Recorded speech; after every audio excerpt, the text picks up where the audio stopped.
But now we got to finish taking care of the issue, which is going to run us another 25, 30,000. And then we can have the people come in and take care of the floors. So That good hurts. stuff. That hurts. Good stuff. Hey, welcome back. Hey. I thought you'd be here Thursday. You really exceeded expectations. Well, it's the way I was raised. Right? Like, you can't do, if you miss school, you couldn't do anything else, if that makes sense. I know. And so, like, well, I'm trying to get out and take care of some business. If I can get out and take care of business, I can probably come out and come to work. So, yeah. I'd be like, Mom, can I go to basketball practice? She'd be like, well, you didn't go to school, so no. No. But I feel better. When you made the decision today, when you stayed home from school, you didn't feel well enough for school. You don't feel well enough for basketball practice. I like how you went to basketball practice. Like, in my house, just anything that would maybe possibly bring you joy. Let me see. I had joyful sick days. You could not do. Joyful, soap opera-filled sick days. Let me put on this. Couch, blanket, soup, toasted cheese. My mom treated me like a little princess. No, my parents treated me like a little hoodlum. Like, oh, what are you doing? I'm sitting on TV. I'm laying in bed sick. I want to watch Nick Jr. No, you don't. You're too sick to go to school. You too sick to watch TV. Turn that damn TV off. So literally, just laying in the bunk bed, looking up at the ceiling, counting the little, what are they, popcorns that's up there. That's all I could do on sick days. Don't get up out that bed too often either. If you good enough to get out of the bed a couple of times a day, you good enough to take your ass to school. Yes. No, so. What was the song? The sound of my brain focusing on driving down MLK. My God. There's no room for music. I'm focused. MLK is rough. MLK is like the frozen tundra. What's up, everybody? It is Tuesday, January 27th. It is going to be a good day. Jessica Benson with you from the Grind City Media Studios in Memphis, Tennessee. CJ Hurt back behind the glass coming up on today's show. Another Grizzlies loss, this one at the hands of the Houston Rockets. Mike Wallace will join us to talk Grizz trade deadline. We'll go around the NBA. Then Will Coleman, former Memphis Tiger, he joins us every Tuesday. The Tigers finally made it back from Wichita yesterday, but they're under 500 as we approach February. The vibes are not great. We'll chat with Will about that. We'll also talk about some other college basketball teams and players we should perhaps be keeping our eyes on. We will end with some TV Tuesday, what we're watching, the documentary that I cannot wait for. It is a Tuesday. You know what we say. It's still cold. Still so cold.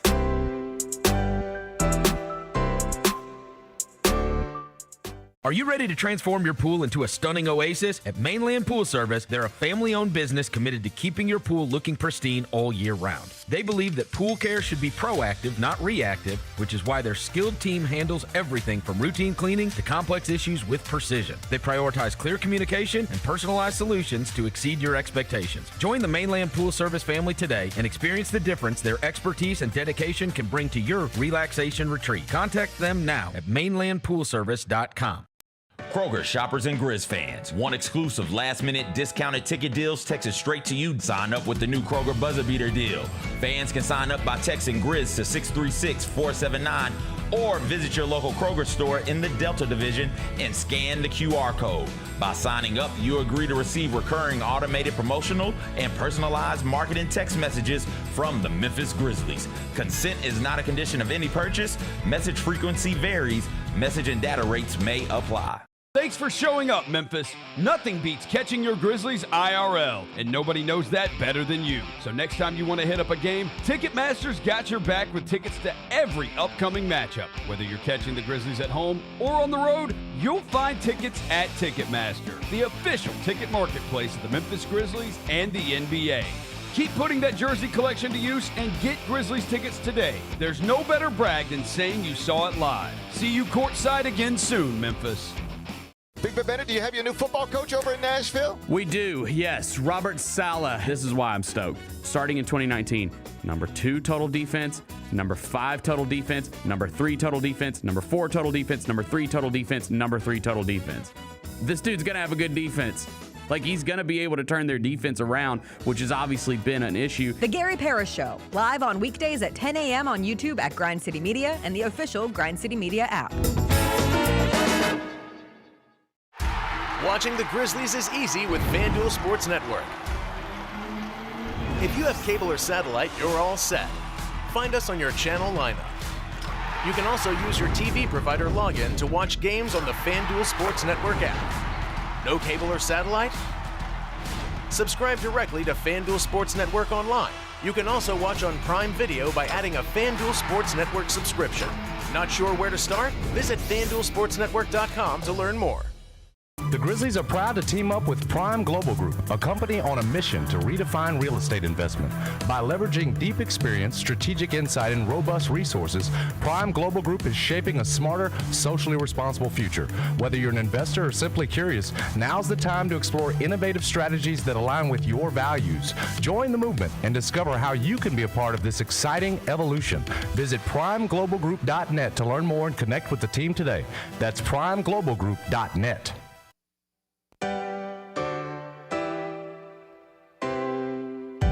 Feels great to feel the sunshine. Gotta own the day like it's all mine. Just got paid in his own time. Been working hard, I've been on the grind. I deserve this feeling, having my way. I've been on this healing. This is my day. The sun's out, let's have a little fun now. I wanna let it all out. That's what it's all about. Cause I deserve this feeling, having my way. I deserve this healing. This is my day. Grind City Media presents The Jessica Benson Show with CJ Hurt. Live from the Grind City Media studios on YouTube at Grind City Media and the official Grind City Media app. What's up, everybody? Happy Tuesday. I hope you're making it through the snow, the ice, the cold, as it continues to have Memphis operating a little slowly. But CJ Hurt made it back in the building today, trekked through the streets. Hello, CJ. Hey, what's going on? What's up? Welcome back. How's it going? So I got snacks. Well, I had snacks at the house, and I ate them Not all. enough. Did you eat the snacks before the storm? No, I waited. Okay, I waited. okay. So I started my snack consumption Saturday, and ate all of my snacks. And my wife, who is a lovely person, a really wonderful lady, she still has snacks. She will not share her snacks with me. She has a delightful bag of some sort of lemon cookie rice cake thingy, like mini rice cake. No. They are wonderful. Not for you. She gave me 3. And I was like, hey, can I get some more? She's like, no. Can I have some? No. Can I open this bag of chips? Those are my chips. Come on, lady. What are we? So now I've got to make a snack run for me. And so I figured, And if you since I can was make a out, snack run, you can come into work, you unfortunately. can make it to work. Yeah. That is how it operates. Your Memphis road condition update of the day from somebody who lives downtown. Some of the roads are totally fine. Maine's looking pretty good. BB King out here in front of FedEx Forum is completely clear. MLK feels like you're driving on the side of a mountain. So if we could get a little help for MLK, that would be spectacular. But I know the crews are out doing their best to get all the roads back to normal. I think the city's done a pretty good job. From what I have seen, the storm was bad. It has canceled school now for a second straight day, and I did see, because of the freezing temperatures, it might be a little bit longer before school comes back, but we'll find that out later today and throughout this week. But the city did all right. I'm proud of the city. Main major streets. It seems like from my very limited time spent on the roads. I come down Lamar. Lamar was fine. It's snow piled up on the sides, but you can see the street. You can drive on the actual street up and down Lamar. You don't have multiple lanes, but there's a lane going either way you can drive down. And my assumption is all of the major streets are that way. So Union would be that way. Poplar would be that way. Walnut Grove would be that way. Now, what are we doing about the MLKs and the A.W. Willis's and the That's parks next. and those types of roads, right? What's going on with Farmers Road? I'm assuming it's not outstanding. It does help that the sun is out. It's freezing still. It'll be freezing most of, if not all day today. But the sun being out does help break that up a little bit. Now to just freeze back over. But you'll be able to see the street at least. Coming down MLK, I was like, yo, it's scraping my car. Let me try and move. Oh, nope. I can't move off of this at all. Got the ridges, so you really have the off-roading Yeah. effect. I truly felt like I was back at home. It's like, I'm back in Colorado. Oh. I'm driving up to the Wish you would mountains. take that shit back with you. I know. It doesn't work as well here. I unstuck 4 cars on Sunday. Yeah, You're Sunday. a good Samaritan. Sunday, I decided to go out and see what the help damage people. was. Well, just see what the damage was in my neighborhood. And you ended up helping people? On accident. Pretty sure I saw an exploded tree. I don't know if I sent you that picture. You sent a text, but not a picture. Okay, I'm pretty sure I saw an exploded tree. Because you texted me, and I was like, there's no way you actually saw an exploding tree. It was like the trunk of it was all exploded? all tattered and exploded, and the branches were fine. The tree had just fallen. But yeah, it was not somebody in a big old van, like a Sprinter van, had to help him get unstuck. He's like, yo, listen, man, I'm from Miami. I'm not used to this. I just got to go somewhere. It's like, well, brother, I understand. Where the hell are you going to go? Because I've been all up and down here and ain't nothing open. It's like, well, what about Highland? You think something's open on Highland? Good luck. You got it. I saw that video on Highland where the little like 4-wheelers were doing donuts in the that middle where of the they were? street. So I was trying to avoid anything. Not like I was going to go out there anyway. Please, I barely leave downtown when the roads are clear, let alone when there's snow and ice on them. All right, anyway, that's your weather banter of the day, all to give us a little extra time before we get to the Grizzlies, who did play a game yesterday, which was a development because on Sunday they did not play a game. There was a game scheduled. They were not able to play against the Nuggets due to the weather. That game postponed, still awaiting to figure out when they will make up that game. But the Grizzlies were supposed to originally travel to Houston after their game against the Nuggets on Sunday. Mother Nature gets in the way, everything derailed. So the Grizzlies ended up traveling to Houston yesterday morning before the game. They got there in the afternoon. And then they played the Houston Rockets and lost 108-99. The Grizzlies now 18-26 on the season. They are 12th in the West. The Rockets have won 5 of their last 6, 28-16 in 4th in the Western Conference. 2 games behind the Nuggets. And CJ, I fell for it again. Shame on me. I fell for it again because the Grizzlies went up 10. And I said, God, there are stretches where this team plays really well. And I'm like, man, this team might beat the Rockets. That's not true. You're correct, because they do this all the time. They lull you into a slumber where you're convinced, maybe, and maybe that's on me because this has happened 13 times this season, and it's happened in 5 of the last 7 games. So you would think at some point, my little brain, my big brain would understand that they likely aren't going to win this game. But as it transpired again last night, the number of heavy sighs I let out on my couch, Chris at one point goes, Jess, I don't think you even know that you were constantly going over and over. As the Rockets went on a, 26-7 run overall. I think it was 19-2 at one point. And I started the evening on the right side of it. I said, they probably don't have much of a chance tonight. Jock Landale added to the list of players who were out. He was out for personal reasons. So Santi Aldama is going to be your starting center. Who's going to be your backup center? John Conchar and Cam Spencer, again, as your starting point guard. And Cam Spencer has been excellent. I want to be clear on that because this is 5 straight starts now where he has had double-figure assists. He had a really nice pass in transition for his 10th last night. He's playing really well. But at the end of the day, going up against the current 4th seed in the Western Conference, you're starting Cam Spencer at point guard. You're starting Santi Aldama at center. Jalen Wells is struggling offensively. You're down so many players. They put the Rockets injury report up next to the Grizzlies injury report, and it just makes you realize, the Grizzlies are without a lot of players, and that is a broken record statement to make, and it certainly explains the situation to a degree that this team is in, and yet they go up 10, and you think, well, maybe. And then Kevin Durant hits an in-your-eye 3, and then he hits 3 more of them in the 4th quarter. I think he had that 3 towards the end of the 3rd, and then 3 more in the 4th. And Gigi Jackson had some really fun dunks last night, had the highlight of the night, the dunk on Jabari Smith, had a dunk in the 4th quarter. Only problem is then Alperen Şengün had a dunk of his own on the other side. And it's a 6-point game, and Jalen Wells dribbled the ball off of his foot, and it's another I think they called it a jump ball ultimately, but it looked like it was going to be another turnover. And you just see this team miss layups and run out of juice, and they can't do it. So it is the 13th blown double-digit lead of the season. And I know that like a 10-point lead is a mirage of a double-digit lead. A 10-point lead can be gone in a blink, but when it has happened over and over to the point where you feel like you've watched last night's game on repeat at various times throughout the season, just sub out a different opponent, I understand why it could cause you to perhaps act like me and casually peruse the Arizona BYU game that was going on at the same time. I did a little double screen action last night, CJ. I'm a big proponent of the double screen. Arizona's still undefeated. They almost gave that game away. They almost did. They almost gave that game all the way away. I just don't understand you and people like you. I know. I know. What's different about that than what we've seen all season? Well, it's not. Okay. No.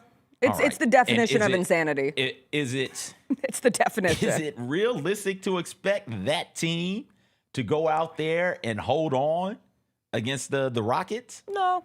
Okay. They still struggle against teams with winning records? Oh, yeah, but they struggle against teams with all records. Okay. Well, here's the thing. So they just struggling then. If you're struggling with teams who have winning records and you're struggling with teams who don't have winning records, newsflash, you're just struggling, man. And there are tons of reasons why that is the case, but that's what it is. Newsflash, buddy. Newsflash. Did we draft that in our white people draft? I think we did. White people saying? Yeah. That's a good one. That's a good one. I mean, the Grizzlies are 8 games away from having the worst record in the league. Like, at some point, you have to call it what it is. And that honor currently belongs to the Wizards at 10-34. And you hear, oh, man, the Wizards are 10-34. Or when the Pelicans were here the other night, they only had 10 wins. You're like, oh, 10-win season. You have to put it in context. The Grizzlies only have 18 wins this year. So in that regard, leading for 3 quarters and then losing a game might not be the... I can't say it yet. I can't say it yet because it doesn't feel like that's the plan. And I think that's the problem. There's a little bit of an aimlessness in what should Grizzlies fans be rooting for at this point in the season, because sometimes in this National Basketball League, losses come with a little wink, wink, nudge, nudge, but it doesn't feel like we are at the wink, wink, nudge, nudge point yet. Yeah, well, I push back on that some because, like, some teams are actively trying to, right? The Grizzlies aren't actively trying to, and I don't think that they have to actively try to. When you're running out when your 4th point guard option is the one starting, and your 5th point guard option is the one coming off the bench, and what are we saying? And those 2 players are Cam Spencer and Vince Williams Jr. What are we saying? Santi is from a center standpoint, 4th option at center, and that means 5th option. That Santi Aldama could play the 3 at center. Well, keep dreaming about that. But your 4th and 5th options at center are out there playing major minutes at that position. Yeah. Like that, realistically, nobody's winning those types of games unless you have one of the transcendent superstars who's just going to, hey, hop on my back and let me carry you all the way through this, right? But there's not that. No. There wasn't that last night, and there hasn't been that for most of the season for the Grizzlies. So realistically, what are you people expecting this team to go out there and do other than compete and show you signs that there's life in the team? And I thought that they did a great job of that. It's Cam Spencer has been a delight all season. He had that stretch where he could not miss from 3 and he was just punishing teams. It seems like teams have identified Cam as like, okay, this guy can play. Teams have identified him, and he's having to play on the ball every single game. He's on the ball, and we'll talk about that a little bit later. But he said, all right, I can shoot y'all out here. Let me, do some other stuff. And he's shown an ability to make for others that I didn't think Cam Spencer had. He's shown an ability to be a ball handler that I didn't know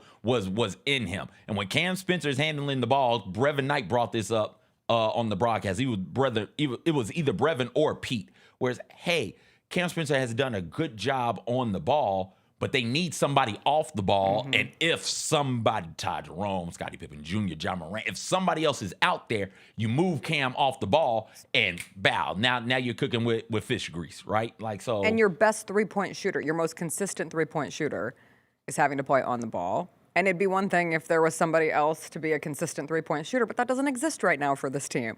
I looked at the game last night and I was like, man, the Rockets really are stinky from 3.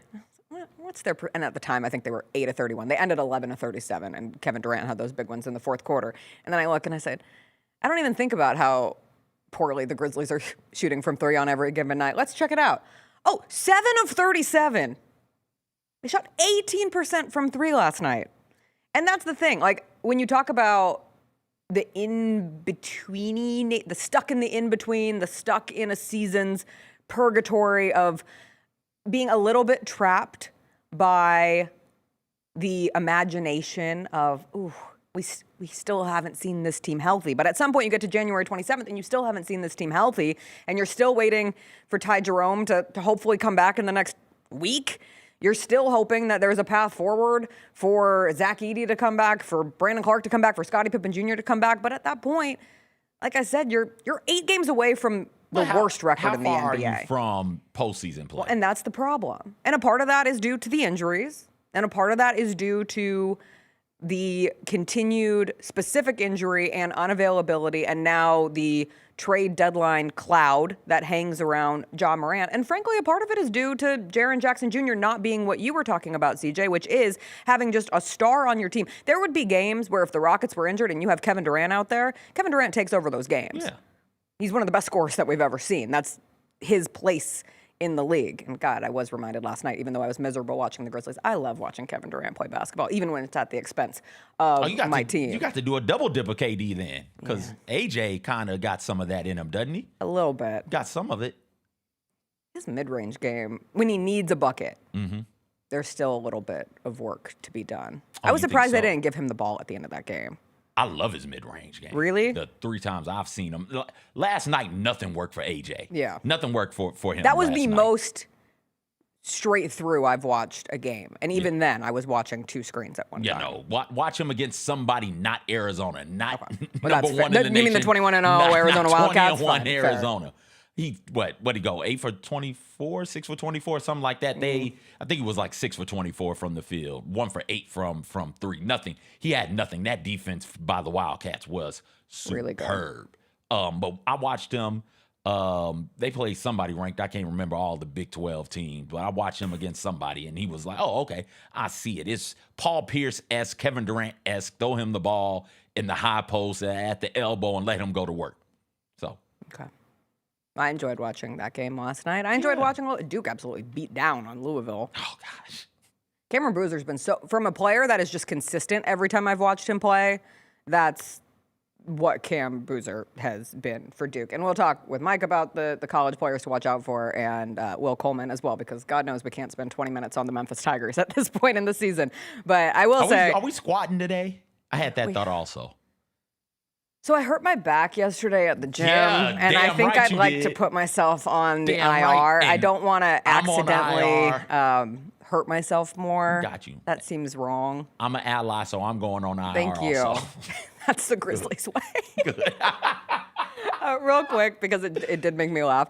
Congratulations. Cam Spencer, Jalen Wells, and Cedric Coward were named to the Rising Stars team, which I believe that is 5 straight years that the Grizzlies have had representation in the Rising Stars group of teams. Now, one of those years was Kenneth Lofton Jr. being on the G League team, but that's a pretty good stretch of young Grizzlies playing to the level where they are activated into these could be rising stars within the game. And for Cam and Jalen to represent it from the sophomore standpoint, Cedric Coward to be one of the rookies that gets recognized, I thought that was fun. I did see a Reddit post where somebody said that they saw a giant Grizzlies PR update and just assumed that everyone was dead. And I said, oh man, that has become the sad status of Grizz PR. They're very nice people.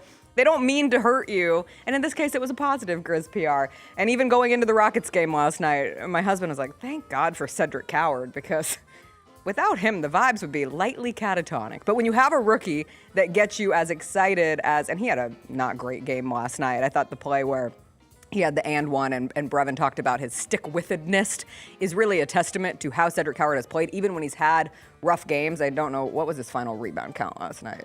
7 rebounds, 2 assists. He finds ways to impact the game, and he just keeps going at it, and that is the life of a rookie. But he has played to a level of being one of the best rookies in the NBA this year, and so that'll be exciting to see at All-Star Weekend, even though the Grizzlies will not have an all-star. We will take a break. We will come back. Mike Wallace will talk to us about that. We'll get the update and the latest from him about the trade deadline. We'll go around the NBA, get his take on some of the other teams in the Western Conference, what the Grizzlies should do, all that and more with Mike after a quick break.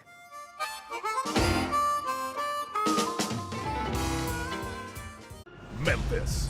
Monday Night Raw returns with non-stop action, unmatched energy, and the superstars you love. We don't get mad, we get even. We don't go home till we beat them. This is our time, we ain't leaving. Give me the crown undefeated. Witness the moments you'll never forget. Monday Night Raw, Memphis. Monday, February 16th. Tickets and Ringsider packages on sale now. Own the 2025-26 Grizzlies season with the 10-game Flex Pack, the ultimate way to catch all the action on your terms. Choose your favorite matchups from intense rivalries to weekend thrillers and customize your pack to fit your schedule. With 10 games to pick, you'll never miss the moments that matter most. Visit Grizzlies.com/packs today to build your perfect ticket pack and cheer on the Grizzlies your way. It's your team, your season, and your schedule. So don't miss out. Nate Bargatze. Look, I say a lot of dumb stuff. I try to keep it in front of large groups. Seems to go better that way. Big Dome Eyes World Tour. When you say something dumb one-on-one, it's a lot for that person. I'll say it, then I can just feel that they feel the weight of my life on their shoulders. Tickets and info at NateBargatze.com. Don't miss the Big Dome Eyes World Tour. Nate Bargatze. Thanks for showing up, Memphis. Nothing compares to catching your Grizzlies IRL. And that all starts with buying tickets at Ticketmaster, the official ticket marketplace of the Memphis Grizzlies and the NBA. Ticketmaster gets you to the game so you can catch every highlight. Put that jersey collection to use for the next game and get Grizzlies tickets at Ticketmaster. Whether they're here at FedEx Forum or on the road, Ticketmaster's got your back when it comes to scoring tickets. And there's no better brag than saying you saw it live. Jeff Dunham, Artificial Intelligence, his all-new tour. You're the other white meat. How can you be so smart on one hand and so stupid on the other? Well, you're half of it.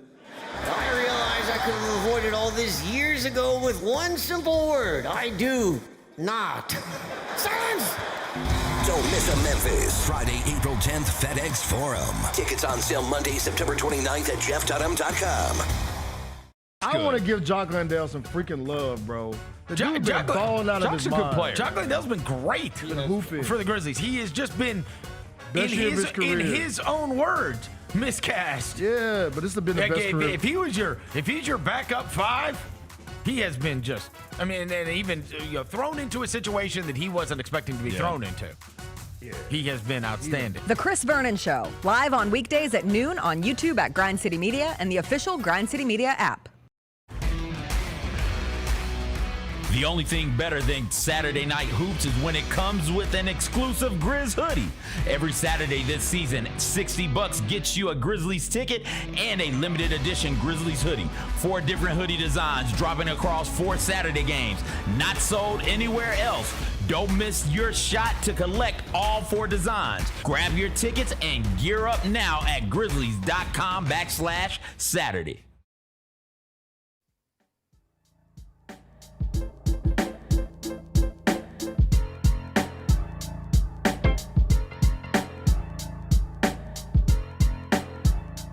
Welcome back. It is Tuesday. That means it's time to catch up with Mike Wallace. He joins us every Tuesday. He joins us now. Mike, what is the weather report out in your neck of the woods?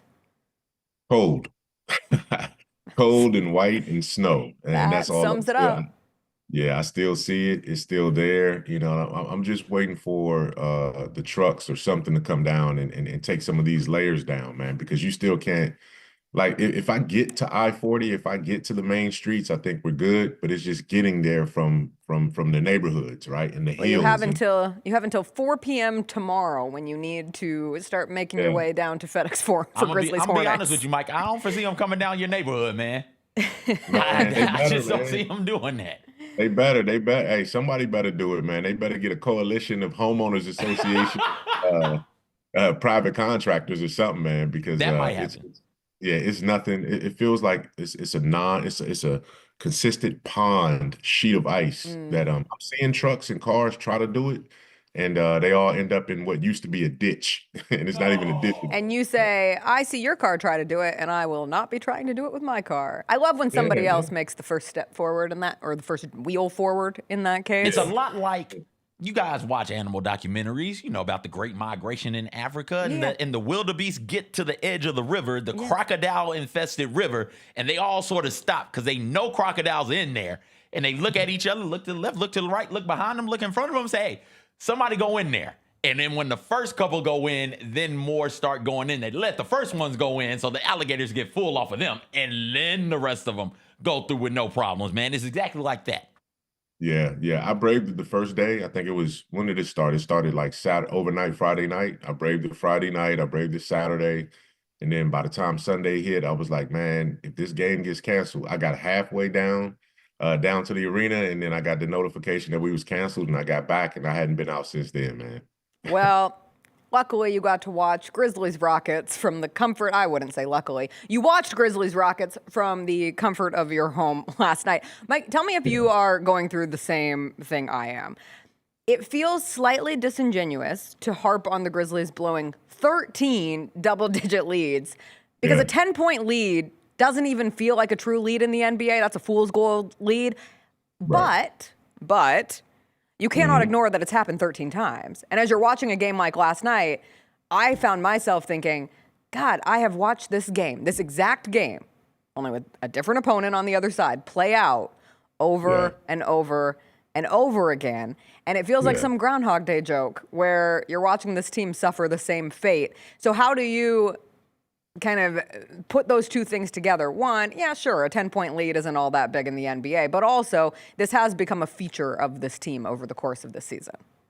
It has. It's become sort of an identity that you don't want. You know what I mean? It's come one of those things that, you know, it's almost like a self-fulfilling prophecy in a negative way. And, you know, I texted someone last night when we got the 10-point lead in the third quarter, and I said, buckle up. This is, you've seen this story before, right? And maybe 10 minutes later, midway through the fourth, it was a 21-point swing where the Rockets went up by 11. And you just can't continue to do that and think that you're making progress. At a certain point, we can't even look at injuries and absences because whoever you have available was capable of getting those leads.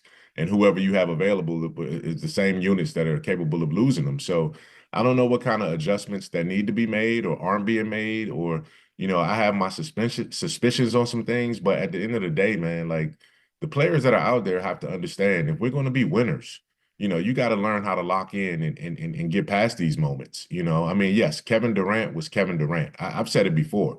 This guy is playing as efficiently, and, you know, even though he took a lot of shots last night, he's still delivering.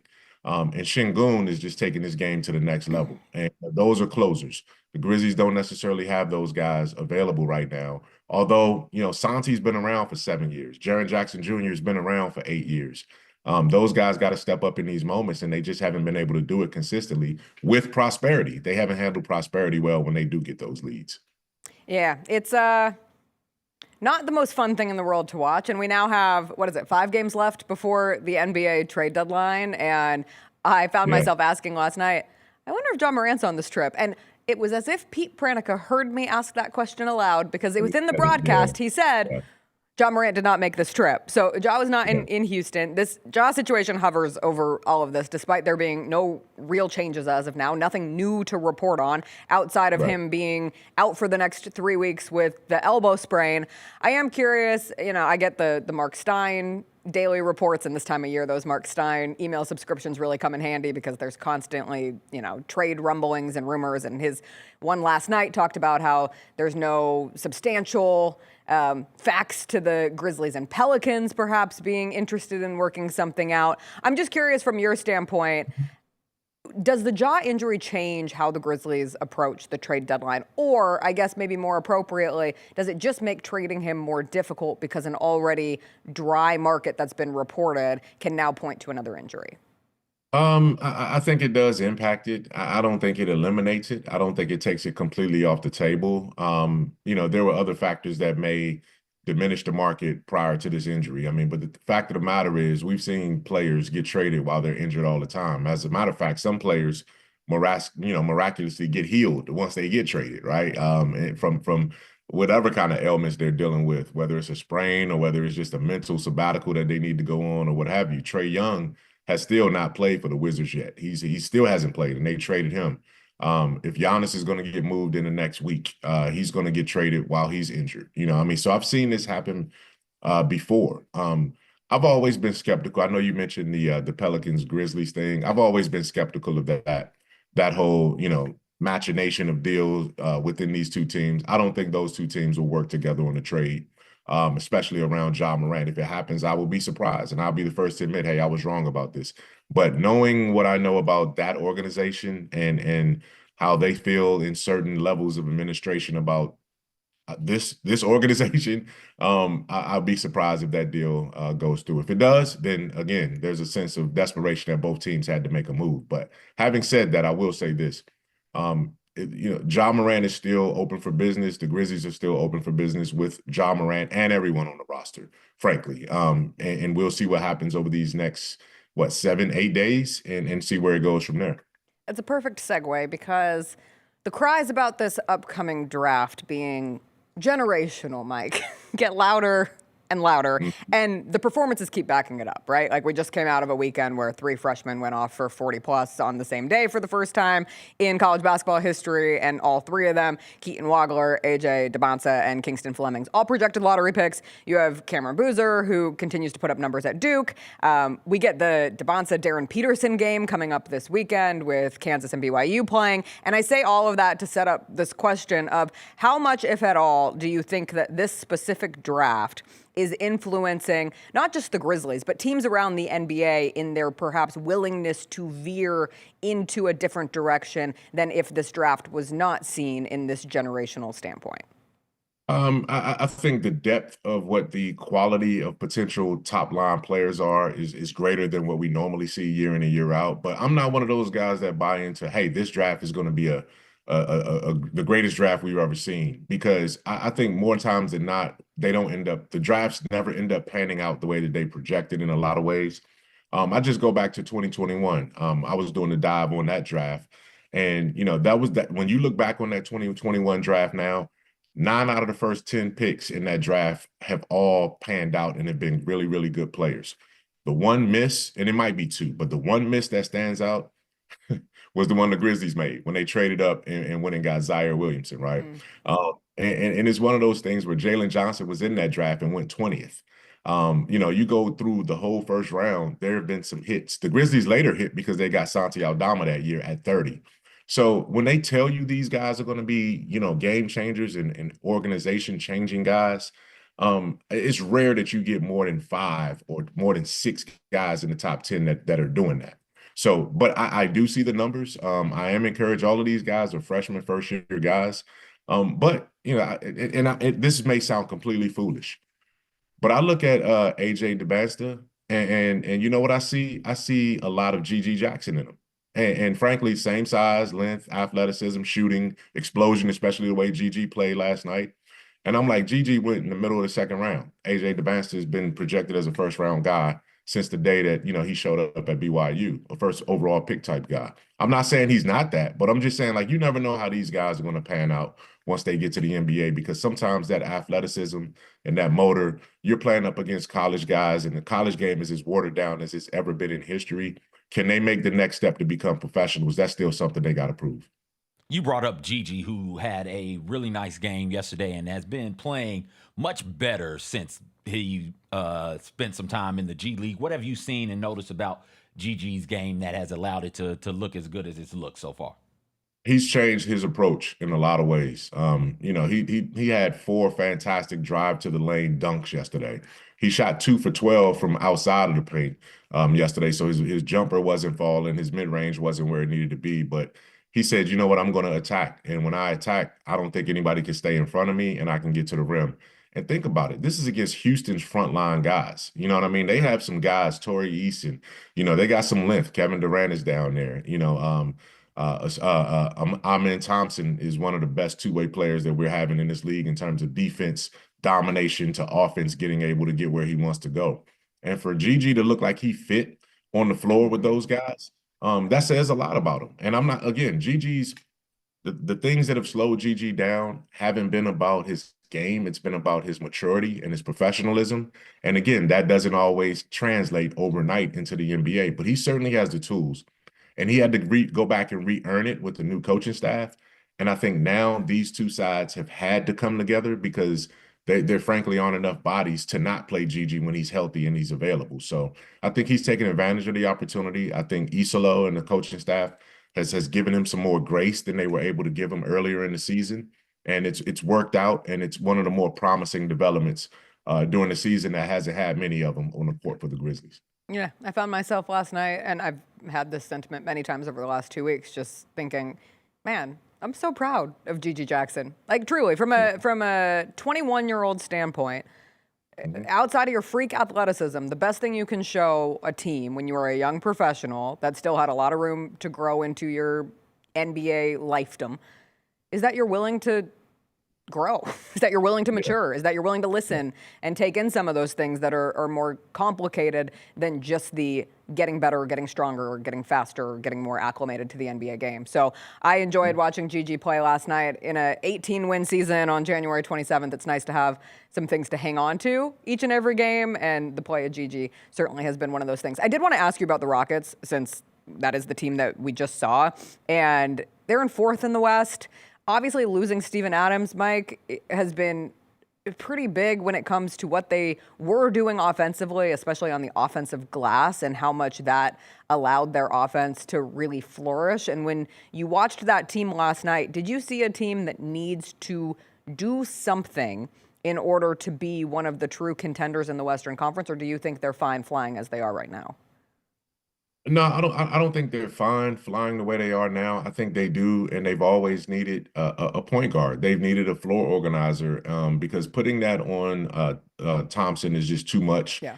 Because it takes him out of what he needs to be, a slashing off-ball cutter, getting his athleticism into the paint and on the weak side and doing those kind of things. They need an organizer to be able to keep them flowing. And, you know, frankly, Reed Shepherd just isn't there yet with his game, which goes back to the strides that Cam Spencer has made. Like, the Grizzlies have had out of necessity to put Cam Spencer in that kind of role that the Rockets were trying to put Reed Shepherd in. And because, you know, the Rockets are frankly playing for a lot higher stakes right now, they don't have the margin for error to continue to risk that. Whereas the Grizzlies are playing through some things right now, and Cam has had to play a lot of point guard. And you're seeing it, like last night, another double-figure assist game for him. I'm not saying his best position is point guard, because I still don't think it is. But having said that, the Rockets need to go get a serious stop-gap point guard to take them to the next level. There's some guys out there that have been mentioned, but are they willing to make that happen? And, you know, if they don't make that happen, could they get lucky and have a good matchup and maybe avoid Oklahoma City, but match up with the Denver team that may run into an injury and still get there to the Western Conference Finals? Perhaps. But in terms of taking that next step, if you can get past Oklahoma City or San Antonio, you can win an NBA championship. But it's a matter of, you know, where you are when you face those teams and what they're dealing with. I don't think the Rockets are in the top 3 when it comes to that in the West, but if they make a trade and get a point guard, they can be right there, especially with the way that they can defend. Before I let you go, I did want to ask you about the team coming into FedEx Forum tomorrow, which is the Charlotte Hornets, who's first in offense in the month of January, 6th in defense. And while they are 19-28, they have been one of the better performing teams as of late. With LaMelo Ball, with Brandon Miller, with Con Knipple. Things seem to be syncing really well. And I think back, you mentioned Trae Young earlier when we were talking about the jaw of it all. And you think of one of the first written pieces regarding trade season came from ESPN, and it was putting it through the lens of these 3 point guards and their futures with their teams and how their teams adjust based on what they decide to do with them. And it was Ja, Trae, and LaMelo. And right now, with LaMelo Ball's availability this year, which has been on the higher side of his career, this team seems to be flourishing. What do you see from the Hornets, and what do you expect from them, I guess, tomorrow night? I see a young, explosive team. I see, you know, a team, especially when they're healthy, when they have their starting 5 together, they are as talented and as balanced as any young group They remind me a lot of San Antonio in terms of the way that they play, not necessarily defensively, but offensively. Everything flows, everybody's switchable. All five of those guys, well, there are four guys outside of center. Mark Williams, they can hit the three, you know what I mean, from that standpoint. They can slash and drive. Bridges is as athletic, and he has some off the court issues that threatened his career a couple seasons ago. But since he's come back from that, he's been a constant in their lineup. Those guys just have what they need, and they get Colin Sexton back now too, so they have a second line of guys that are capable of playing well too. So the Grizzlies will have their hands full with this Hornets team, and this Hornets team is going to make a run and try to back their way into the play-in. And if they do, then their coach, Coach Lee, that came from Boston, is doing a phenomenal job of implementing his system and that identity there. It's taken some time, but as you talked about, with Ball, he's a guy that's had some erratic spurts throughout his career. And can you trust him? And if he's playing basketball, yeah, you want to ride with him. But when he's hurt and injured, he's a guy you don't know if you can build around. So right now they're on the upswing and they're coming in at the right time for their organization. How many? Oh, go ahead. How many? Over under 3.5. Over under 3.5 times they just lose Conca-Nipple tomorrow. Just lose them on the 3-point line. Ooh, man. Oh, I would say over. Over? I would say over. I would say over just because of transition. I might just throw my TV. Like I might, man. TV. Like the scouting report's gotta be, yo, get out there on him. Don't let him catch it. Yeah. But if he catches it, don't just sit back there and say, oh, let's wake and do a half-ass closeout. Get out there on him. I might not have a TV, and I got 3 of them things. I might go from room, throwing my TV every single time they lose them. Here's the thing, CJ. Hey, it was 3 that they lost Sadiq Bey in the fourth quarter. I was gonna say it's gonna be like Trey Mann. It's not gonna be Conca-Nipple. It's gonna be someone off the bench. I can live with that. Well, Sadiq starts, but you know what I mean. He doesn't need much space. He doesn't need much space either. He's sort of like like Cam Spencer. They don't need space. They just catch, shoot, and it's going in. Grant Williams. Is he playing? Isn't his ACL done? I think he's done. Didn't he tear his I don't even think he's on the roster anymore. What are you talking about? Oh, did he just get back? Really? Oh, okay. Death by Grant Williams then. All right. That's a way to go. All right. Great. Yeah. Well, I hope I see you there, Mike. Be safe. Yeah, we'll be there. We'll see you tomorrow. Thanks for joining us as always. That is Mike Wallace. You can always find his latest at grindcitymedia.com. We will take a quick break. We will come back. Will Coleman going to join us on the other side to talk some Tigers college hoops. CJ and I are not squatting for the safety of our lower backs. Yeah, solidarity. Yeah. Thank you. I appreciate it. All right, we'll be back with Will after a quick break. Who said yeah? Yeah, sister. Sisterhood of the yeah. Yeah, sisterhood. Yeah. The heaviest metal credit card of all time. Rumored to be one of only 18 in existence. Plated with the very same tungsten that forged the International Space Station. And wielded at business dinners like a samurai sword. It's a classic corporate power move. But the real power move? Having end-to-end visibility on your most critical shipments. FedEx, the new power move. Kroger shoppers and Grizz fans. Want exclusive last-minute discounted ticket deals texted straight to you? Sign up with the new Kroger Buzzer Beater deal. Fans can sign up by texting Grizz to 636-479 or visit your local Kroger store in the Delta Division and scan the QR code. By signing up, you agree to receive recurring automated promotional and personalized marketing text messages from the Memphis Grizzlies. Consent is not a condition of any purchase. Message frequency varies. Message and data rates may apply. Grizzlies fans, dunks, dimes, and no-looks are great on TV, but nothing compares to catching them IRL. And that starts with buying tickets at Ticketmaster, the official ticket marketplace of the Memphis Grizzlies and the NBA. Ticketmaster gets you to the game so you can catch every highlight in person. From seeing your favorite Grizzly stars up close to hearing the squeak of the sneakers on the hardwood. Put that jersey collection to use and get tickets at Ticketmaster. There's no better brag than saying you saw it live. See you courtside, Memphis.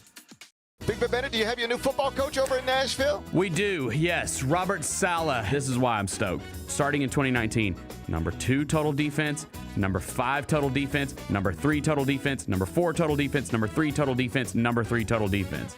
This dude's going to have a good defense. Like, he's going to be able to turn their defense around, which has obviously been an issue. The Gary Parrish Show, live on weekdays at 10 a.m. on YouTube at Grind City Media and the official Grind City Media app. Jeff Dunham, Artificial Intelligence, his all-new tour. You're the other white meat. How can you be so smart on one hand and so stupid on the other? Well, you're half of it. I realize I could have avoided all this years ago with one simple word. I do not. Silence! Don't miss a Memphis. Friday, April 10th, FedEx Forum. Tickets on sale Monday, September 29th at jeffdunham.com. Grizz Nation, Friday night just got a whole lot better. Introducing Buckets and Brews, the ultimate way to tip off your weekend. Every Friday this season, grab a terrace-level ticket to the Grizz game and 2 12-ounce Miller Lights for just $55. Get great seats, cold brews, and Grizzlies basketball. It's everything you need to start your weekend off right. So get the deal that's too cold to hold.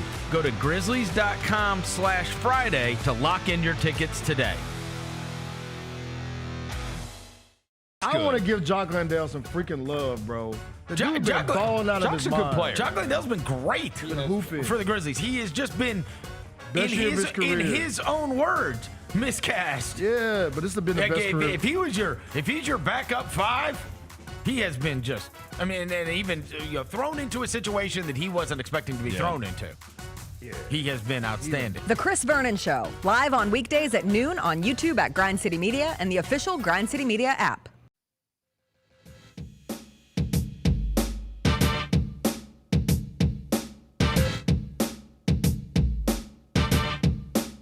Welcome back. It is Tuesday. Every Tuesday we catch up with former Memphis Tiger Will Coleman. He joins us every Tuesday. He joins us on Zoom because he too was not going to drive in today, which, Will, full support. How are roads out where you are?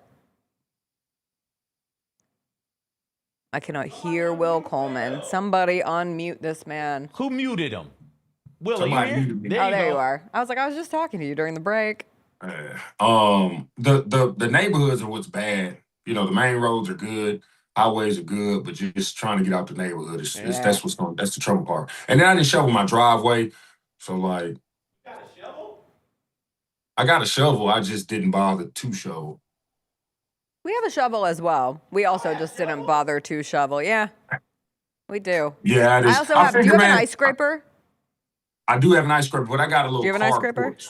So my car is up under like the little carpet. So there's zero snow. There's nothing on my car. Okay. Well, at least you win on that one. Will, if CJ and I were doing squads today, we would be doing 120, but we are on the injury report. So we will not be doing squats for the 9-10 Memphis Tigers, who lost back-to-back games by double digits to the American Conference foes. When you sat here last week, we identified this next stretch, or the stretch that the Tigers are currently on, of 4 games as perhaps an opportunity for them to mold into a better performing identity for this season. And instead, these last 2 games couldn't have been anything worse for this team. Your take on the 2 losses and where they go the rest of the way this year? That Wichita game was bad, man. We was down almost 30 at one point. Like, I just don't. Like, watching them and then watching like other schools play, I'm like, man, what are we doing wrong? I mean, obviously you could pinpoint everything we are doing wrong, but it's like, at what point do we fix it? At what point do we fix it? Did I lose y'all there? No, you're back. You're good. And like, at what point are we what's going on, man? Like, it's truly mind-boggling at this point. But, mind-boggling is the same story, same script, different cast. Wasn't that a song Whitney Houston? I'm saying, where it's okay, take care of the damn ball, please, please. 14.5 turnovers is what they averaged last time I looked. That's good for 340 something in the nation. I don't know how many college basketball teams there are, but it can't be much more than 340 something. It can't be. So you're near the bottom nationally from a turnover standpoint. You don't shoot the 3 ball well. You did last from a turnover standpoint in your conference, right? Like by 2. But I think East Carolina is second to last, and they average 2 full fewer turnovers than what you average. So it doesn't matter what you do on the offensive glass. It doesn't matter how many turnovers you're able to force because you are not getting any extra possessions out of it. On top of all of that, they don't get any easy looks, Will. What can they do to get easier looks at the goal? Is it as simple as, hey, just get out in transition and run? That's what's crazy. We have a team athletic enough to run and get the ball up the floor to get easy baskets. I don't know if it's play calling. We as Memphis, we've just as a school, even when I was there, I don't know. We've always struggled in the half court setting. I don't know why. I don't understand why we can't score in the half court with play calling. I don't know what it is, but like we just Pastor's my guy. He was decent at it, but we also had a workhorse, a scoring machine in Will Barton, to go score the ball, and Antonio Barton and guys like that, Chris Crawford. I mean, it was easy, but now it's just we have just struggled in the half court for so long, and I don't understand why. Yeah, that feels familiar. Penny Hardaway talked after the game. What's unfamiliar territory for him is what he feels the lack of fight from this team. And I know the big quote coming out of their most recent loss was that they're still waiting on the big names, the bigger money guys to deliver. But Penny was also asked, like, do you feel that this season is still salvageable? And he did say absolutely. Do you buy that, Will, or is that just something a coach has to say when you still have this much of the season left ahead? No, I mean, when you look at it, it don't. Obviously, we want to win as many games as we can, right? But it stinks. But all that go out the window come conference tournament. We win conference tournament, we get a bid. Obviously, you don't want to go into the conference tournament winless. You want to have some kind of, I don't know what you want to call it. You want to show some kind of fight or some kind of dignity going into the conference tournament. But we get to the conference tournament, we win out, we go dancing. But we don't want our back to be so up against the wall that we just but it's getting to that point to where, man, if we have to win the conference tournament, like we have to have any kind of postseason play. Yeah. I won't dwell on it. I won't make us talk excessively about it because a part of it does turn into feeling like you're just piling on and saying the same thing over and over again. So we'll Broken record? What'd you say? Broken record. Yeah, a broken record. And it's not a very fun broken record. It's all because the conversation that probably has to happen at some point is one that nobody wants to have. Yeah, so. Myself included, at least for today. So let's talk about BYU Arizona because you texted us last night. Well, you said, do we have an upset brewing? And you almost did. But then Arizona prevails 86-83 over BYU, number 1 versus number 13. Obviously, from a intriguing player standpoint, you had AJ DeBronsa along with Koa Pete. I got to say, I came out of that game being really impressed by Braden Berries for Arizona. Yeah. He made the game-winning block. He's a little small, but from a guard and from a guard that I keep seeing pop up as I dive more into watching college basketball to a larger degree this time of year once the football season winds down and we start getting closer and closer to March. I'm like, man, that Braden Berries keeps popping up as someone that I see and I'm really impressed with. Yeah. What were your biggest takeaways from the game? Man, there's so many things. First off, obviously I've told you from the jump I'm a Koa Pete fan. His mid-range game is just impeccable, man. The way his touch is and the way he's able to shoot that shot, it's pure. Now, I know a lot of people misquote things and things get out. Just viewers, not you guys per se, but just viewers. I just think his touch around the rim could potentially rival someone like Melo, man. Just as far as, I'm not going to go as far as say he's as good as Melo. His footwork is decent, but the way he's able to get that mid-range off and the concentration that he has in that mid-range area to be able to knock down those shots is amazing. I think that takes an extreme amount of talent. Arizona's just scrappy, man. They don't stop. I love the way they play together. I love the way they share the ball. Their intensity on defense is insane. That's something that I truly, truly enjoyed watching last night. And lastly, that point guard, man, just him and Braden. They're just damn good. Talking about Bradley? Bradley for Arizona? Bradley, yeah. Bradley for Arizona, to me, is like so very, very important still in college basketball today to have that guy, a senior guard. We've talked about it enough times, Jessica, on this show and off air. Come March, you're a proponent of this, so am I. You look for the team that has a good upperclassman at guard, somebody who's got the ball in their hands, who can direct traffic, who can get everybody to where they need to be, and who can also affect the game scoring wise. And Bradley is that. They said on the call last night that every game that Bradley played against a ranked opponent, he's averaging like 18 plus points per game.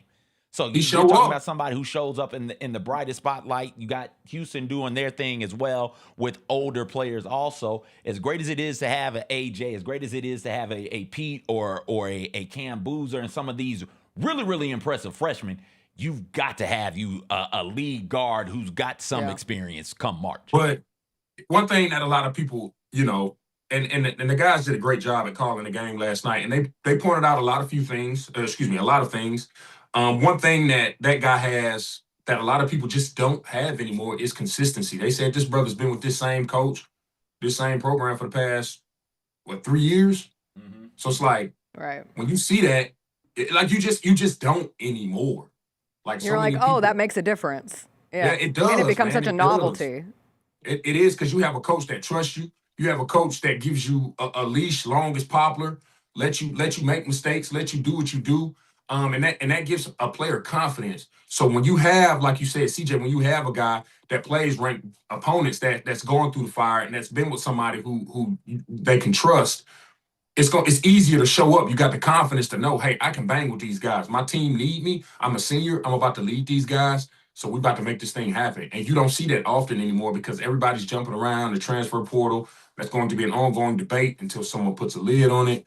But just seeing that kind of consistency from one player just doesn't happen anymore. I mean, Emmanuel Sharp is at Houston, and he's that, where he's been there all 3 or 4 years under Coach Sampson with the Houston program. I was thinking back to last year, immediately Ziegler comes to mind with Tennessee, whereas, that's a guy who's been there at the guard spot, and he's been there for a while. So, yeah, he's ready to go right now. He's been ready. He's been contributing. Bradley and Sharp, they've been there, they've been contributing, but like senior year is when it's all right, you can give them the ball, Elite Eight matchup, down 5, 2 minutes left, and you can trust that they're going to get buckets when they need to get buckets and stops when they need to get stops. The Wildcats did a real good job on AJ last night. Will, what makes AJ DeBansa so difficult to defend? I mean, the way the game is now, he played a 1 through the 5. I mean, bring the ball up the court. There are plenty of times where he was handling the ball, bringing the ball up in transition. He can handle it. He can shoot it. I mean, he really is a hybrid basketball player amongst all 5 spots. And depending on who your matchup is, it is very hard to guard him. Cole Pete did a very good job, guarding him when he did. I think they did a very good. The plan was great. They doubled him. They helped off. They did so many things well defensively, but still at the same time, it's like the man had 25. I know it's did he have 25? 24. Okay. 24. Okay, but he still had 25. 24 on 6 of 24, 1 of 8. I just felt like he was forcing at times. I saw an interesting stat yesterday about AJ DeBansa against top 100 defenses versus when he's gone up against non-top 100 defenses. And his effective field goal percentage against top 100 defenses, like Arizona last night, 44%, and against non-top 100 defenses, 67%. And that's a pretty big jump. And someone said, because you can cherry pick stats all over the place. And someone said, okay, do it for Cameron Boozer. And so the guy did it for Cameron Boozer, and it's the difference of 67% and 61%. So there has been a drop-off when AJ has gone up against some of these better defenses, particularly those, between Arizona, Texas Tech. He had the games against TCU, Clemson, Dayton, Miami, Wisconsin, UConn, Villanova. Those are the top 100 defenses that he's played against so far. I think some of that is, all right, cool, take those 2 players off of their team. Take AJ off and take Cam they're a different off, team. and tell me which roster is better. Like BYU, I don't think is great. I think Duke is great. My man finally made a 3. Oh, he did? My man, he made 5 of them. Yes. Kennard Davis was the guy who, on the broadcast, oh yeah, they're like, he hasn't made a shot since Christmas. I said, that is a brutal thing to say about 17? someone. He was 0 for 17 over a stretch. And he ended up, and guess what he ended up last night? What? 5 of 8. From 3? Yep. How about it? He can't shot himself out Came the back. slump. That's called shooting yourself out of a slump. You gotta shoot yourself out the slump, man. Shoot. I like that BYU team. I like him with AJ. I like him a ton with AJ, yeah. That smells like a Sweet 16 team to me. Richie Saunders is another one of those guys, as you were saying, who's been, with his coach, so. It's a rarity, man. Find so many people who are just, the transfer portal makes things so alluring and makes things so, that, the grass is always green or the grass is green on the other side. And it's just like, man, it's green where you water it at, you feel me? And then you got 2 players. You know where he's from? Where? He's from Riverton, Utah. So, example of a guy that was probably in the realm of recruiting because he was in your backyard and you convinced him to stay home and you've gotten a lot out of him for 4 seasons at BYU. So the biggest thing I hear from Tigers fans right now from trying to look forward and find light at the end of this season's tunnel is, well, we got to find ways to get the best kids in Memphis to come back to picking Memphis. That's when you know always a Memphis thing. Yes, that's when you know Tigers basketball is in a dark period. Because everybody starts getting real up again on, well, if we can just get the kids to stay home. But there is truth to that. If you can get those guys to stay home, at least for the first year. And then what? And then they leave? And then they might leave in today's day and age. How many times did Penny Hardaway have a Memphis kid who ended up leaving, going to Ole Miss? Now they ended up coming back. The first one was doomed by the NCAA. Oh, we're not, and he's not a Memphis kid. I know, but he was like a half Memphis kid. Yeah, he's not a half Memphis kid. I watched him win a state championship at East High School. I understand that. That was James 5%. James Wiseman came from Nashville. 5% from Nashville. But Team Tennessee. There's a lot of Only when kids it's that applicable. That's a conversation that could be had all day too. You think of guys like, we let Morrell slip. Matthew Morrell slipped up out of here. Now, I will say Nick King did come to Memphis. I don't think Nick King should ever, especially at the spot that Memphis was in. Nick King shouldn't have. I don't think he should have came to Memphis. There are a couple guys that came to Memphis that I'm like, man, they should have went to X or they should have went to X. Now, I know we want to have hometown guys, but that also is dependent on the coach we have in the situation that the program is in at that time. It'd be great to have the hometown kids, but if we ain't got nobody to kind of reel them in and nurture the kids and kind of build a solid foundation, then we in trouble. And now, also you're in trouble if you can't keep them here. You got to find a way to keep them. Get whoever you want to get. If it's a Memphis kid, fine. Get the Memphis kid, but you've got to be able to keep that kid here throughout the development process, where it is, hey, you're a good college basketball player. You're probably not going to the pros your freshman, sophomore season. So that junior year, when people start popping like that, we want you here. How do you keep them here? How do you prevent this from becoming a PJ Haggerty type situation where he ends up bolting for greener pastures? And when I say greener, I mean green. That's what's got to be figured out. Memphis is slowly turning into I think it's turning into that for basketball. It's been that way for football, but it's slowly turning into a platformish school. Just people come with the readiness of already looking on when their exit plan is or when their exit strategy is. And I don't think that's a bad thing because every coach and every player wants to excel in their career. But even with football, everybody's up in arms when every football coach leaves. But it's like, what y'all, it's more money, bigger schools, what y'all. And I think that's starting to become an identity for the University of Memphis. And I hate that, but it's really looking like it. Michigan and Nebraska play tonight. Nebraska has Michigan, and then they play Illinois on Friday. Nebraska going to be undefeated come weeks in, Will? I think so. Nebraska. Oh, you're outside your mind, William Coleman. No. I hate to say it, CJ, but Nebraska kind of, oof. Nebraska, 20-0.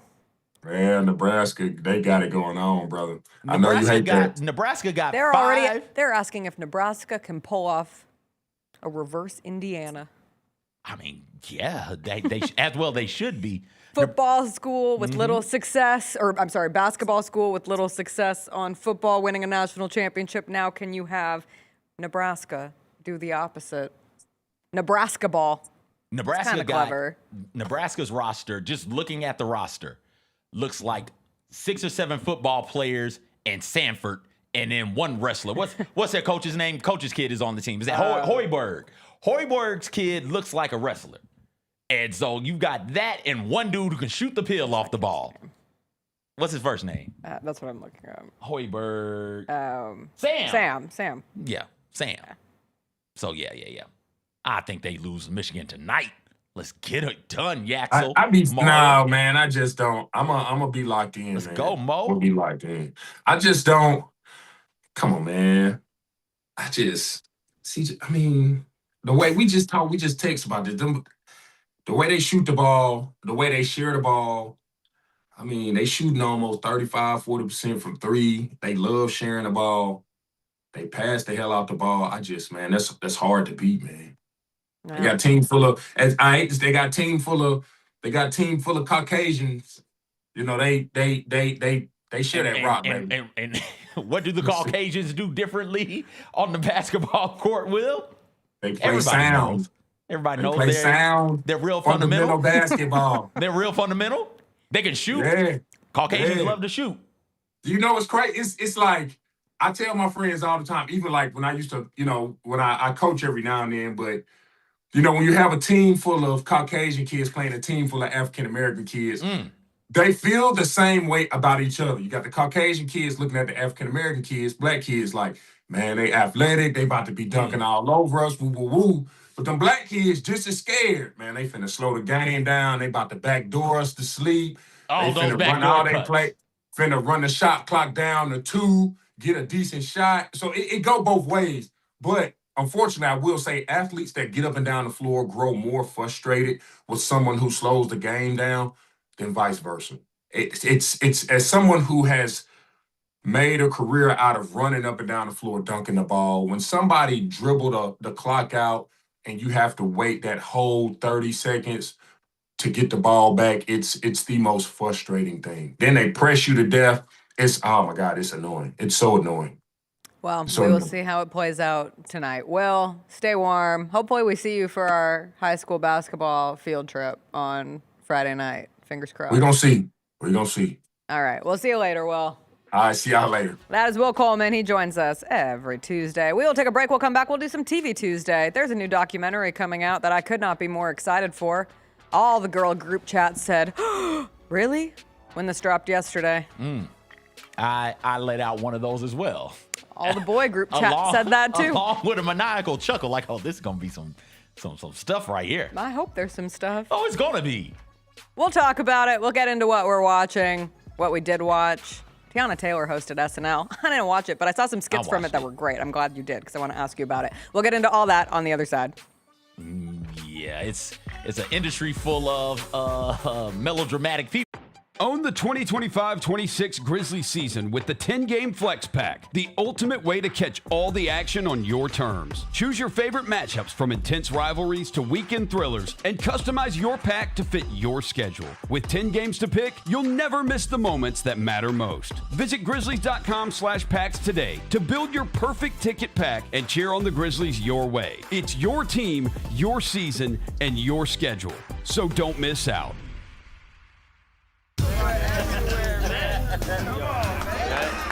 Now that's the new edition way. I feel like there's another level we can take it to. What you think, Mike? 2 steps ahead of you, Slick. What's good, bro? What you doing, man? I'm in. Woman, you don't even know what I'm getting ready to ask you. Here's the vision. All 3 of us on the same stage every night. Gonna be crazy. No barriers, no separation. It'll be like 9 kings and a queen. The next level starts now. Memphis. Monday Night Raw returns with non-stop action, unmatched energy, and the superstars you love. We don't get mad, we get even. We don't go home till we beat them. This is our time, we ain't leaving. Give me the crown, undefeated. Witness the moments you'll never forget. Monday Night Raw, Memphis. Monday, February 16th. Tickets and Ringsider packages on sale now. The long goodbye begins. A very special evening with Journey. Final Frontier Tour.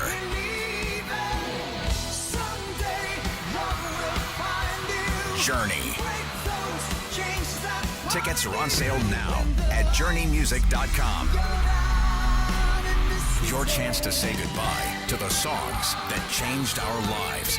Journey. Final Frontier Tour. Grizz Nation gets set for tip-off 1 hour before every Grizzlies home game with the warm-up show. Get the latest news, notes, and analysis live from courtside at FedEx Forum. Who's going to be the tougher team that rebounds and prevents second-chance opportunities? Join me, Lang Whitaker, along with Michael Wallace, Jessica Benson, and other personalities from Grind City Media, Memphis, and around the NBA. 1 hour before every home game, live at Grind City Media on X, YouTube, and the official Grind City Media mobile app. Sonic Radio. Welcome back to Sonic RNDIO. That spells radio with me, the CIO. This just in, the new Sonic $1.99 menu lets you build a crave-worthy meal for just $1.99 an item. Whether that's a creamy shake, crispy tots, or a quarter-pound double cheeseburger. This just out. Ostriches. They're mean, not very cute, and in my opinion, way too big for a bird. Don't miss the Sonic Fun 99 menu. 5 items, always $1.99. Live free, eat Sonic. Tax not included. See menu for details.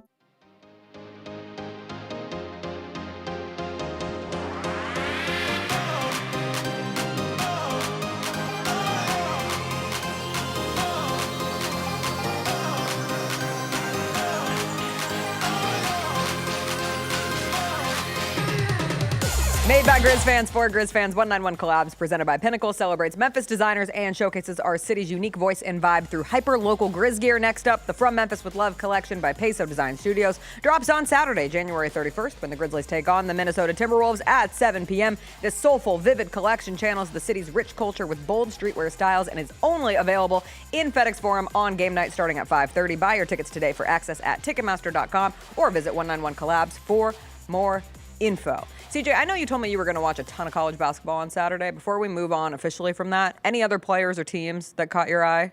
Did you watch any of the Houston-Texas Tech game? I watched all of Houston-Texas Tech. And first half takeaway is, holy hell, how do you score 55 points in a half on Houston? Yeah. Second half takeaway is, holy hell, Houston almost came back and won that game. I was going to say, how do you have a player who scores, what do you have, 42, Kingston, and still lose that game? Yeah, they could. Well, the issue was their college basketball, man. Your bigs got in foul trouble. So their bigs, I think 3 of them got in foul trouble in that first half, and there was just nothing they could do to keep Texas Tech off of the boards. And then in the second half, Texas Tech is good enough to hold on and come out of there with a win. I watched Michigan beat up on Ohio State the way the good Lord intended. That's always a ton of fun when you got Mo and you got Mara and you got Yaxel out there in your front court. And Mara is legit like 7'3", 7'4". It seems like it is, and he can move. It is really hard to get easy looks at the rim with those guys back there around defending it, and they're real agitatory on the perimeter in a good way for Michigan and a bad way for opponents. I look forward to seeing this Nebraska-Michigan game because I watched Nebraska-Minnesota as well. And again, came away, Nebraska's a bunch of football players, one wrestler, and a dude who can shoot.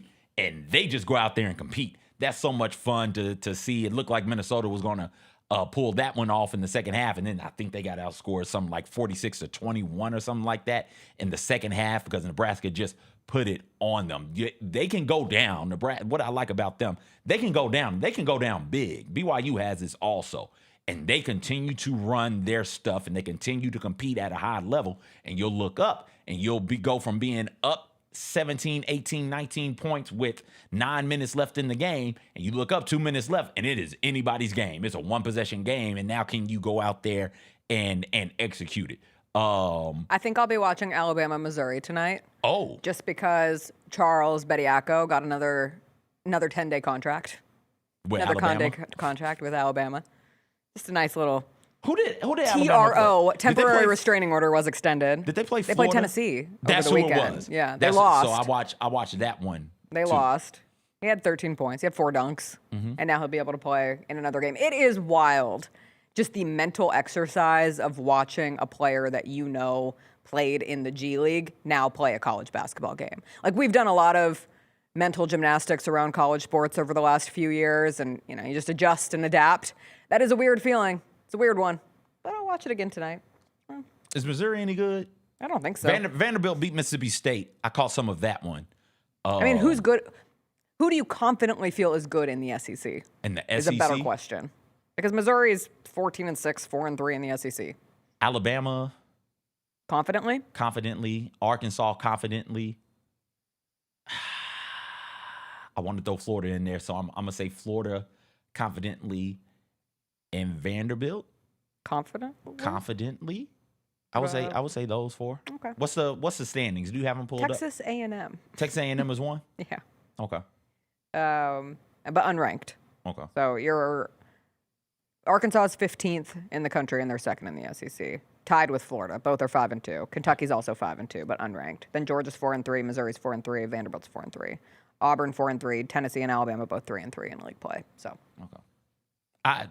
I might be willing to move Vanderbilt off of the confidence thing. They look like Vanderbilt of December against Mississippi State, but those 3 losses to Texas and then to 2 ranked teams, it's like, okay, there's something here with Vanderbilt where it's not all the way good. They got to do a better job in high profile games defending the 3-point line. They're holding opponents around 30% from 3, which is really, really good. But in those 3 losses, you're talking about 41%, 38%, 41% from 3. So Vanderbilt, if they defend the 3, I think they'll be fine. But let's see if there are other teams out there like Arkansas, like Texas, somebody who can really punish you if you don't get out there the way you're supposed to from deep. All right, a little TV Tuesday. Found out yesterday, Netflix has a new America's Next Top Model documentary coming out next month. It is called Reality Check, and it will feature Tyra Banks, Jay Manuel, Jay Baker, Miss J Alexander, along with former contestants. In the promo, it includes Tyra Banks saying, quote, "I knew it was wrong, but you guys kept demanding more and more." I am intrigued. They call it the most controversial reality show of all time. I think that's a big brand to put on America's Next Top Model. I don't necessarily think it's wrong. It was controversial. It has aged so poorly. Every time a clip from America's Next Top Model comes up on my timeline that I relive with a 2026 lens, I cringe. I also understand so many women who grew up watching every single episode of America's Next Top Model, like myself. No wonder we have such terrible body image. Like our whole lives. They were telling women who were like a size 4 that they were morbidly obese. It was crazy. The things that they would do to unretouched model shoots and then talk about them on those judges panels. And where is Janice Dickinson to answer for her crimes? That's my question. Where is Janice? Why isn't she included? Probably because she was like, had some of the worst things to say of anybody on the show, so I'm not going to be a part of it. I am a little skeptical just because Tyra is one of the voices of it. There hasn't been anything that has shown that she has any producer credit on this documentary about America's Next Top Model, but she's such a brand connoisseur. I'm just not sure she would attach herself to a project that is going to be unabashedly critical. That said, my naive heart hopes that she genuinely wants to make amends for that chapter because it was a pretty nasty chapter. And we were all rooting for you, Tiffany. We were all rooting for you. I was admittedly never really into America's Next Top Model, but the clips, like you said, on social, keep it in my consciousness. And I was around people who were into it. So it was a part of the cultural zeitgeist, the shared experience that we all had at that time. A lot like Jersey Shore for me, or Linguini. What's the one with the beach? Linguini? Jersey Beach? Shore. No. Oh, Laguna. Laguna. Not Linguini Beach. Laguna Shut Beach. up. Whatever, the beach one. One of the greatest issues right now I have with the Traders is that Stephen Colletti is on the Traders, who was on Laguna Beach, and they CG him as Stephen Colletti One Tree Hill. And I'm like, that's Stephen Coletti, Laguna Beach. And then you're in here calling it Linguini Beach. Say all of that to say we must keep Laguna Beach in the history. I was aware of all of these things, did not sit down and really digest it the way that the diehard fans of the show did. And I am curious about this as well. I am really excited to sit down and listen to them. Chat with my friends. I would love to talk to them, but listen to them talk and share their stories behind the scenes. And I thought that was, from my understanding at the time, I thought that was mild for what that industry was at the time, where you're naming the names of people saying all the mean things, and yes, they were mean, but my understanding was, hey, we're being nice up here. That's how they framed it. Wait till you get behind the scenes. Wait till you're actually on the runway with some of these people, man. We're babying you. We're coddling you. We're all rooting for you. You guys, if you can't handle this, you're not going to make it. Which, ooh, boy. I can't wait. They messed up so many girls' hair. Did they mess them up? Yes. Every season it seemed like there was always somebody something. was crying about their hair. About their hair. They did. Hey, do you want to be a model or not? Because we got to cut your hair. Do you want to be on top? Do you? You better be willing to do. Because we got to dye that. Just random one that I hadn't thought about in a long time that came back to me yesterday when I was thinking, like, what was the most messed up thing I saw on that show? A lot of people always go to the weight stuff naturally with the model industry. A lot of people go to the photo shoots. I think, plural, I think there were 2 seasons where they made the girls change races for photo shoots, which was diabolical. There was at least one. There was at least one. And then one that doesn't get talked about a lot, I remember they did a 7 Deadly Sins shoot because I was inspired to then recreate it from my AP photography project. Go. And they put a girl in a coffin for like 8 hours. And her best friend had died in a car accident like a couple weeks before.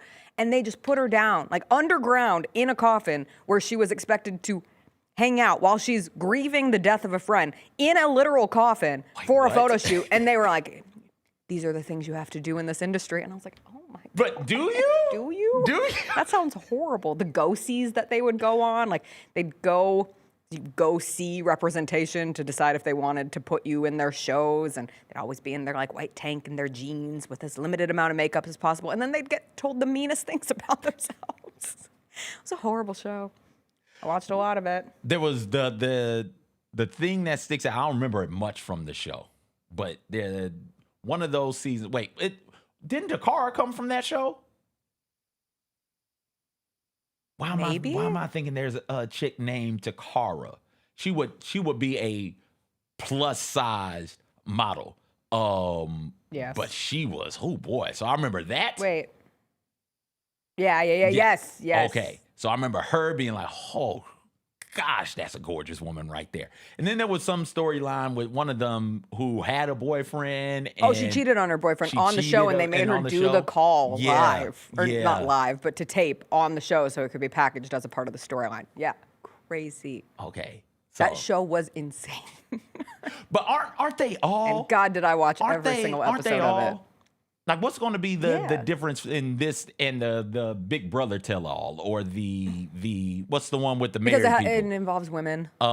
Bachelor tell-all, right? Like that's. I mean, that was also insane. All of these are going to be, if they come to light, if we find them interesting enough to get stories told. God forbid they do a insane. Rock of Love and Flavor of Love tell-all. I don't think Flavor of Love is going to be that bad.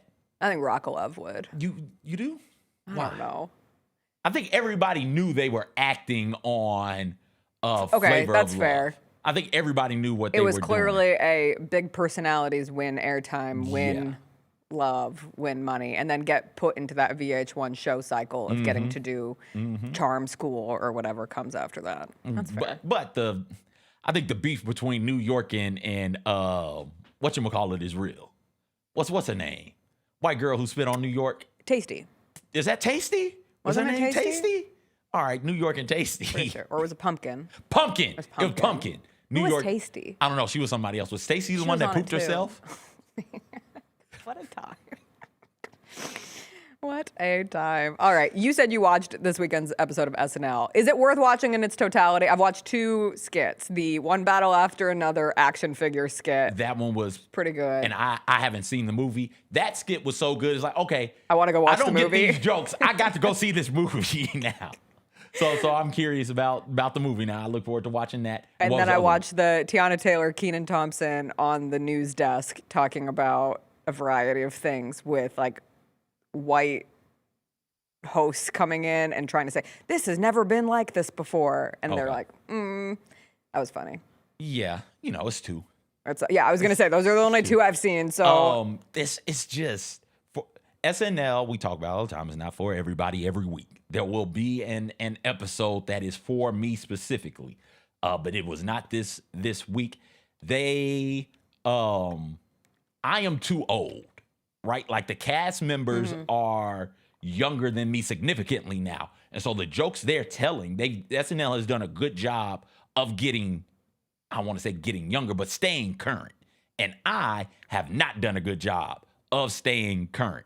So the new cast members, while I'm sure they're funny, I've talked to Chloe and I've talked to Steven about this also. They're like, yo, no, you don't like that one? That one's funny. He's hilarious. She's real funny. It's like, yo, I just don't get it. And so I'm left out of a lot of these skits and a lot of these sketches because I personally don't get it. Weekend Update had a great one with Domingo. What's his name? He's Marcelo. got a stand-up I special. just watched I watched a clip of his stand-up that made me want to go watch his whole stand-up. I watched the whole stand-up. It's pretty good. And there's a guy up there after him who reminds me, is Will Arnett person who was on SNL? Yeah. All right. MacGruber? Was that MacGruber? He reminds me of MacGruber. Whoever the guy is who played MacGruber, Last Man on Earth. It was Will Forte. Will Forte. Will. Yeah. Will Forte is the guy I'm thinking of. So he comes on stage for Weekend Update, and he's pretty, in the corniest way imaginable, he's pretty damn funny. So there were those moments for me personally. Thought Tiana did a good job in all the skits she was in. But if you hadn't been watching SNL, I don't know if this is the thing to pull you back into SNL. So I was listening to Kristen Wiig went on Las Culturistas with Bo and Yang, and so funny. Listening to them talk made me so fully understand why their brands of comedy are what I enjoy so much, because I like them. And so naturally, like what they find funny, I find funny. So I'm listening. We were listening to it at the gym yesterday, or I was listening to it at the gym. And Chris was like, "Why do you keep laughing?" I said, "Because I'm listening to Kristen Wiig on Las Culturistas." Because you just keep giggling to yourself. And I said, "Yeah, because it's funny." And even talking about how they were inspired by different musical references. And she talked about how both Colin Jost and John Mulaney are both really big musical guys, and how they pull a lot of inspo from either musicals or trying to create music-driven pieces, and how that was one of the things that, like, they created a lot of staples. And you think of the Mulaney skits that he's done when he's come in as a guest host, and that makes a ton of sense. And so, yeah, but I don't know. I'm hopeful that I'm not too old to enjoy you're not. the comedy of SNL at this point. That feels like I'm 40. A symbol of decaying. I'm 40. I'm decayed. You're decayed? You're early 30s, late 20s, something like that. It's a little rusty. So you're fine. Okay. You'll get it. You'll be tee-hee-heeing and giggling and chuckling all day. Are you watching anything else good? The Upshaws came back, and that is my show. I don't care. It's been nominated a couple of times for some Emmys, but it's Wanda Sykes. It is Regina from Kim Fields from Living Single. Mike Epps is in it as well. It follows a family through, like, think about what the Cosby shows are from a put-togetherness, and then do the inverse of that.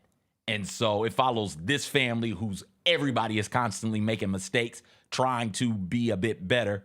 So, yeah, I'm watching that. It's hilarious. I love it to death. Making my way through Scrubs. The new season comes out February 26th. Congratulations. And what's the Marvel one? Somebody in the chat, tell me what it is. Power Man, Marvel Man, one of those is coming out. It drops today. And so we'll be making our way through that as well. Abbott Elementary is still a banger of a show. I don't know if you started watching this season. Not the new season. It is so good. We finally finished All Her Fault, which is the Sarah Snook one on Peacock. Good twist. Decent twist. Fine show. Had its moments. Good twist. It ended in a way where I was like, I'm glad I stuck with that show. We almost gave up on it. We went weeks without watching. And then for everybody who has told me to watch Industry, I have finally started Industry. And I was watching. It is good. It's a lot of business. Chris asked me what it was about yesterday, and I said business. Business in London. He said, what kind of business? I said, I think it's an investment firm, but I'm not 100% sure. I feel like it's what my friends in New York City do, but I don't know what that is. And so my go-to has been for years when we joke about like, what do we all do? And I say, oh, my friends, they do business. And that's what this feels like. But I think it's investing. It's crazy. There's a lot of stuff on it. Stuff? Yeah. It's a very graphic show. About business? Sex, drugs, and rock and roll and business. That's how it should be described. Oh, the snow just fell off the roof. Okay. Oh, good. All right, everybody. Wonder Man is a show I'm Wonder looking Man. for. So it's a show with sweet loving. Yeah, I want to call it sweet. Oh. Like a sweet. It is not a sweet show. Scale of like is it comparable loving wise to Heated Rivalry? Like, do you leave that show like hot and bothered? Or do you just leave it bothered? I think it's a bothered show. It's a little bothered. You're kind of like, ooh, I don't know. I don't need to see that. I wouldn't have done that. I wouldn't have done that. Anyway, all right, everybody. Enjoy your Tuesday. Stay safe. We'll be back tomorrow. It'll be a Grizzlies game day. We'll see you then. Bye.